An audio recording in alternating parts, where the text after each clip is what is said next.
Ito pa mga bossing ko ang ating mga sikat na mga pampaswerte na gagamitan natin ng mas powerful mga bossing ko ngayong umagang ito mga bossing. 7 words mga bossing ko para maka-attract tayo ng higit na swerte tagumpay sa buhay. Ito pa mga bossing ko ay meron pong barya. Yan, mga barya na kagaganda ng kulay, matitingkad, bagong-bago mga bossing.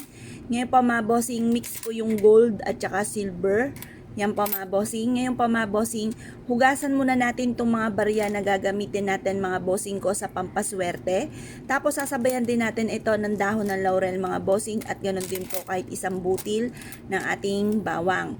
Ang dahon ng laurel ay isa sa mga subok na nagtataboy ng mga negatibong espiritu. Tapos ito naman yung ating bawang. Ito po mga bossing ko ay ganoon din po mga bossing ko, nagtataboy ito ng mga bad spirit at humahatak po ito ng swerte lalo na sa pera.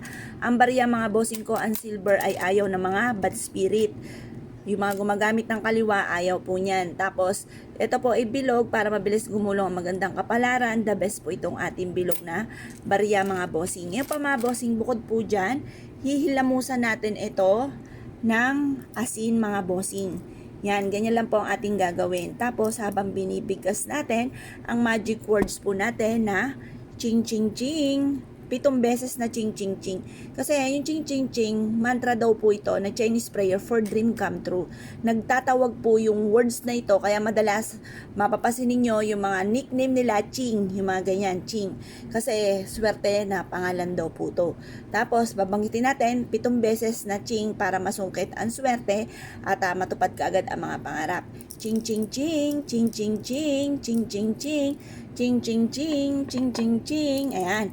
7 beses mga bossing. At pagkatapos, hayaan nyo lang po ito sa liwanag ng sinag ng araw at makakatulong po ito upang sa ganon, mas higit na maraming blessing ang dumating po sa inyo, lalo-lalo na dahil ngayon nga po ay bare month na, kung kaya't mas mainam, mga bossing ko na tayo ay gumawa ng mga pampaswerte na mag-a-attract ng swerte tagumpay sa buhay. Proven po ito na napakaswerte.